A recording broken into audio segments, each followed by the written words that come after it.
예, 경주 포스톡자 여러분 안녕하십니까. 오늘 하루 경주 안팎의 뉴스를 정리하는 경주 포커스 매일 뉴스 브리핑. 오늘은 녹화로 진행을 합니다. 오늘은 독도의 날입니다. 이 독도의 날은 법정 기념일은 아닙니다. 그리고 그렇게 오래된 날도 아닙니다. 2000년 8월 달에 이 민간단체인 독도수호대가 1900년 오늘 고종이 그 대한제국 칙령 제41호로 독도를 울릉도의 부속섬으로 이렇게 지정한 날을 기념하기 위해서 민간단체인 독도수호대가 꾸준하게 이 국가기념일 제정을 위해서 서명운동을 했고, 또 그 이후에 2010년부터 이 교원단체 총연합회, 16개 시도 교총, 우리 역사교육연구회 등등 이렇게 꾸준하게 제정을 하자 이렇게 하다가 2010년에 경술국지 100주년을 맞아서 이 전국단이 독도의 날을 선포하면서 이 독도의 날을 이렇게 우리가 정하고 기념을 하고 있는데요. 경북도의회에서도 2005년 6월 달에 그 독도의 달 10월 달을 이 독도의 달 조례안을 가결해서 매년 10월 달을 이 독도의 달로 정하기도 했습니다. 2012년 10월 달에 당시 국토해양부가 국가지명위원회를 통해서 공식적으로 동도의 봉우리를 우산봉, 또 독도 서도의 봉우리를 대한봉이라고 이름도 붙였고, 그 바위로 분류되는 것은 탕금봉으로 재분류해서 독도는 세 개의 봉우리로 가진 섬. 우리 경주에서도 오늘도 행사가 있었고, 10월 23일은 어제 말씀드린 대로 그 독도 임무 공연도 있었고, 이 독도의 날을 기념한 행사들이 민간단체 중심으로 열리고 있습니다만, 중요한 것은 한일 관계에서 우리가 이 국제분규에 휘말리지 않으면서 우리 영토를 좀 더 확고하게 우리 영토를 소화하려는, 당연히 우리 것이긴 하지만 끊임없는 일본의 도발이 있는 상황이고, 그러려면 실제로 이제 한일 군사협력이라든가, 군사협력까지는 괜찮더라도 워낙 유사시에 북한을 대비하자는 이런 차원이기 때문에, 다만 지금 국가안보실에 있는 차장이 유사시에 저희대가 한반도 상륙해도 좋다 이런 식은 곤란하지 않느냐, 이런 연장선상에서 만약에 독도 인근에서 한미일 군사 훈련이 벌어지고 해상훈련이라도 일본의 노림수가 끊임없이 경기를 해야 된다. 우리 정부도 이 점은 아무리 강조해도 지나침이 없을 것 같습니다. 코로나19 소식은요, 많이 줄어는 들었습니다만 어제가 월요일이었잖아요. 어제 월요일은 워낙 일요일 날 진단검사자가 적으니까 확진자가 적게 나올 수밖에 없는데 89명, 그래서 누적으로 10만 1,019명, 10월 달은 2,054명. 계속적으로 지금 국내 전문가들도 12월 달 제7차 재유행이 우려되는 상황이다. 그래서 백신 접종, 독감 접종을 동시에 한다, 이렇게 끊임없이 홍보를 많이 하고 있는데, 독자 여러분들도 만일의 사태에는 좀 대비하시는 게 좋지 않겠냐, 이런 생각 같이 듭니다. 그리고 오늘 오후 5시부터 황룡원에서 지금 경주, 포항, 울산 자치단체장들 한미 해오름 동맹회의가 열리는데요. 민선 8기 첫 정기회의인데, 이 의미들을 제가 좀 정확히 캐치를 못해서 오늘 사전에도 그렇고, 현재 지금 5시부터 하고 있는 상황인데, 제가 취재도 못하고 있는 상황인데, 내일 좀 더 상세한 소식, 전해드릴 것을 약속을 드립니다. 사전에 취재를 하고 해야 되는 것은 경주 포커스의 목인데, 좀 그렇지 못했다. 다양한 협력 사업들 오늘도 논의를 하고요. 그런다고 합니다. 오늘 경주 포커스 뉴스는, 지금 톱 뉴스는 경부문화관광공사가 보문관광단지에, 이 위치가 궁금하시죠? 여기 자동차 극장 뒤편에 동공원에서 좀 올라가지고 주차장 있고 콜로세움 있고 한 데서 조금 들어가다가 보문 쪽으로 안쪽으로 들어가다가 이렇게 툭 튀어나온 섬처럼 있는 이곳, 여기에 경주 보문관광단지의 조성, 역사적 배경이라든가 역사성 이런 것들을 알리는 보문관광단지 관광역사공원을 조성을 한다고 합니다. 오늘 그래서 기공식 가졌고요. 이철우 도지사도 오늘 내려오셨고, 착공식 의미죠. 여기가 사랑공원이라고 한다고 합니다. 요즘 뾰족 튀어나온 부분 사랑공원이라고 하는데, 말 그대로 보문관광단지의 역사적 가치 이런 걸 알리는 공간으로 조성을 한다고 합니다. 79년 4월 달에 우리나라에서 최초로 국내 첫 관광단지로 지정을 받은 곳이 경주 보문관광단지이고, 그 이후에 오늘까지 40년 넘게 우리나라 관광산업의 중추 역할, 그 보문관광단지의 역사적 의미를 널리 알리기 위해서 조성하는 공원이라고 하고요. 이 예산은 경북문화관광공사 자체 예산 50억을 전액 투입을 해서 5,000제곱미터 부지에 그 보문관광단지의 개발 발자취를 담은 역사 안내, 또 역사적 가치를 담은 조형물, 관광객과 시민들의 도심 속 쉼터가 되어줄 산책로, 휴게공간 이렇게 조성을 하면서 이 보문관광단지의 랜드마크가 되도록 조성할 계획이다. 경북문화관광공사에서는 이렇게 밝히고 있습니다. 요 위치 기공식 했다는 이야기고요. 경주시가 자전거, 왜 뒤에 게 이렇게 나옵니까?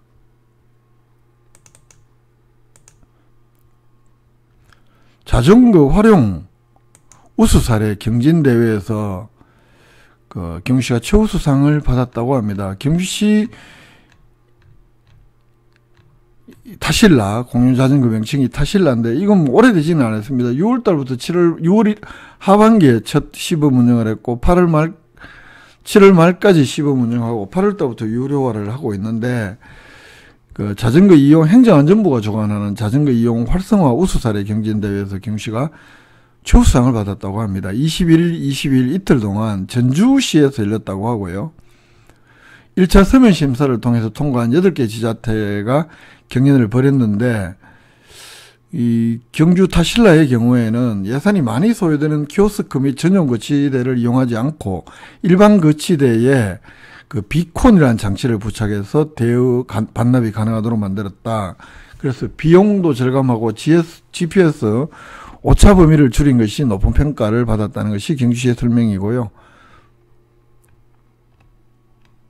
유료로 지금 운영이 되고 있잖아요. 무료로 운영이 되고 있고, 예, 요 참고를 경주시가 그 최우수상을 받았다고 하는데, 경주시 담당 주무관이 수상을 하고 있는 모습이고, 내년에는 자전거의 날 행사가 우리 경주시에서 열린다고 합니다.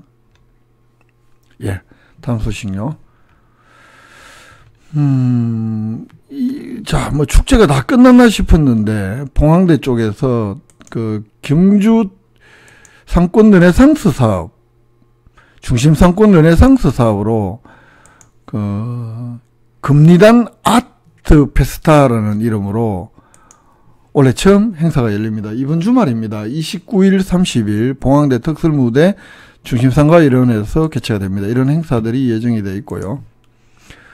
이 중심상권 르네상스 사업은 올해부터 2026년까지 5년간 이 국비 우리가 경주시가 40억을 지원을 받고 지방비 40억 총 80억을 투입해서 경주 중심상가 일원을 상권 활성화 구역으로 지정을 하고 상권 전반에 대한 종합적 개발을 하는 것이 중심상권 르네상스 사업인데, 그래서 이번에 금리단 아트페스타 이 행사도 중심상권 르네상스, 중심상권에 관광객 사람들이 많이 모이게 하자, 이런 사업의 일환으로 경주 중심상권 르네상스 사업 추진단, 또 경주 중심상가 시장상인회가 공동으로 재주관을 하고, 또 청소년 가요, 뭐 댄스 페스티벌, 청소년들을 위한 진로 박람회 등등이 열린다고 합니다.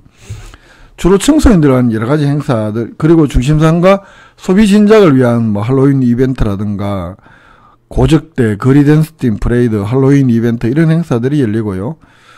이 행사들 참고를 잘 하셔서 29, 30일 날 중심상가에 가보시면 볼거리, 즐길거리, 또 청소년들의 진로 박람회 및 체험 이런 것도 열려서 직업 취업 정보도 제공을 하고 드론 3D 체험 뭐 이런 행사들도 진행이 된다고 합니다.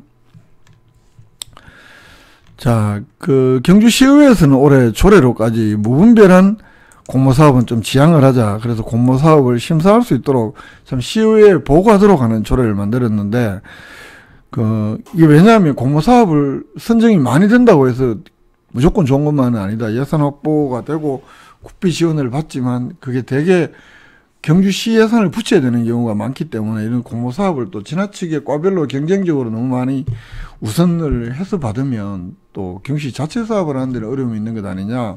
그래서 시의회에 이렇게 보고하도록 하는, 그때 정종문 의원이 대표 발의해서 이 조례를 만든 상황이긴 한데, 경주시에서는 그럼에도 불구하고 이 정부에나 이런 중앙정부 기관들에 하는 공모 사업에 이런 트렌드들을 잘 분석할 필요가 있다. 그래서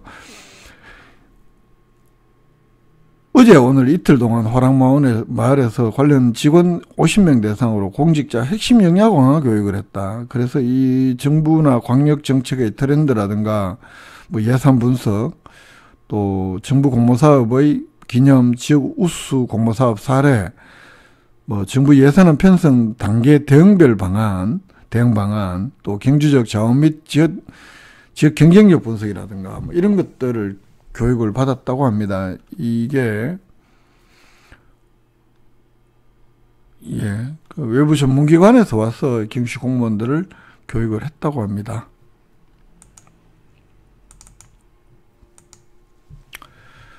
그리고 두류공단에서는 경시가 배출업 오염물질 배출 사업장 대상으로 민간 합동 점검을 한다. 이게 여기 일반 공업지역이죠. 환경 오염 물질 배출업소가 무려 48개가 있고, 이 지역 주민들이 2006년 뭐 경시 예산안 130억 들여서 그 앞으로 집단 이주한 곳이기도 한데, 내일 모레 그 민간 환경단체와 공동으로 무가 대기 배출 시설 뭐 있는지 여부 등등 환경오염 물질 배출업소를 대상으로 경시가 집중 점검을 한다는 소식이 있고요.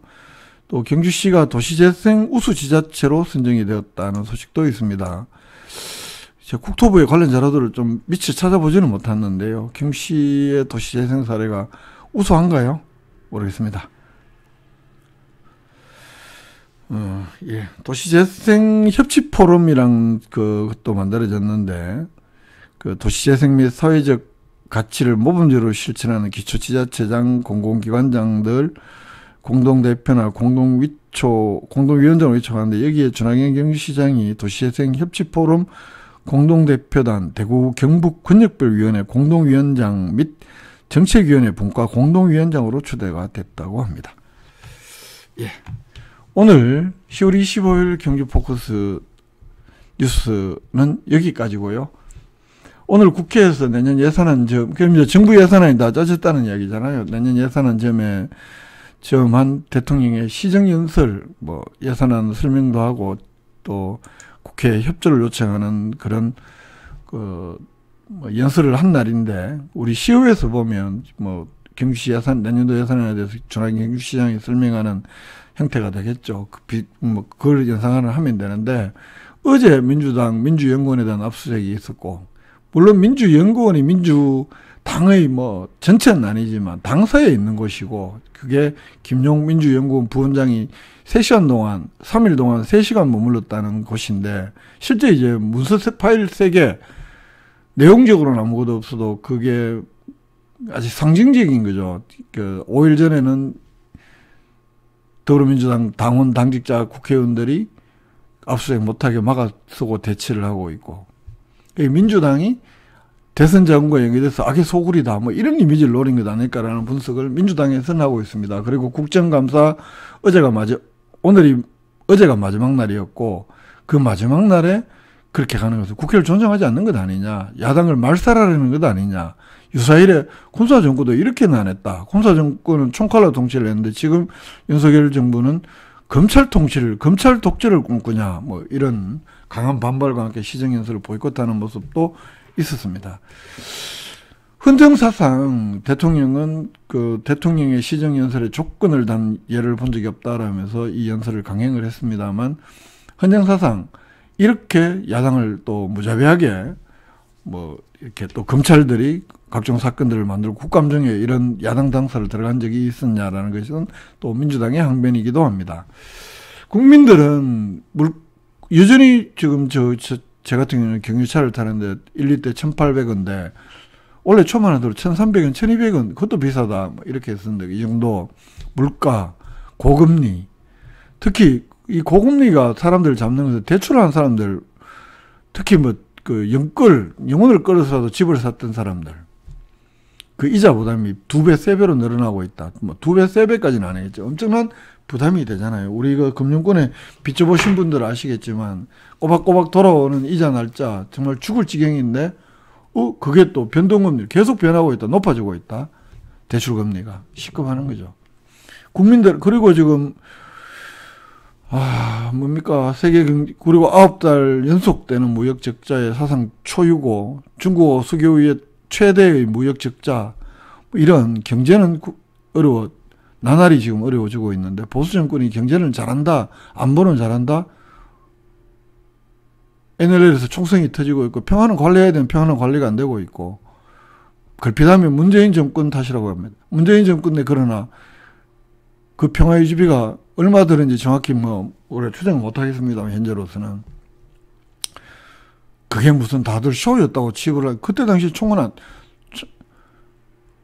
긴장은 덜 했잖아요. 아이들 군대 보내놓은 아이들 부모님들 입장을 한번 생각해 보십시오. 그렇게 대결 국민이 맞습니까? 아니면 돈이 좀 들더라도 햇볕 정책을 통해서 남북 간의 평화 무드를 조성을 하고 긴장 완화가 좋습니까? 이건 뭐 너무나 쉬운 문제인데 왜 이상한 안보머리에는 우리 국민들이 또 판단을 잘 못할 때도 많고 보수 언론들이 그렇게 몰아가기도 하고 참 안타까운 일들이 벌어지고 있습니다. 대통령이 5월달에 취임을 하고 지금까지 우리가 본 건 이 정부는 뭘 하겠다는 것에 대해서는 잘 모르고 맨날 전 정권 수사하는 것 그것만 지금 지루하게 보고 있습니다. 그래서 일각에서는 정치 보복이다. 야당 탄압이다. 비전이 뭐냐. 그래서 이렇게 영국 총리의 예를 들면서 국가를 외교적 능력, 외교 참사, 총체적 경제, 난국 등등의 사례들을 보면서 이 정도로 못하면 정치적 책임을 져야 되는 것 아니냐. 그게 사태 아니냐라고까지 주장을 하는 사람들도 있습니다. 좌우지간 어려운 시기이고 어려운 형편입니다. 이 어려운 형편에서 우리 국민들이 정말 좀 현명하게 봐야 될 것 같습니다. 각자가. 보수 언론의 엉터리 보도에 휘말리지 않아야 될 것 같고요.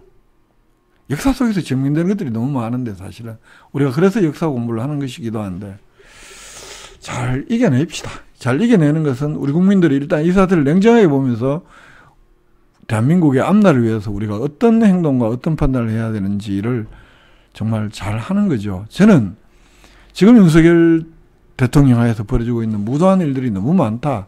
그리고 민주주의를 너무나 퇴행시키고 있다. 라는 게 제 개인적인 생각입니다. 예, 10월 25일 경제포커스 브리핑은 여기서 모두 줄이겠습니다. 독자 여러분 고맙습니다.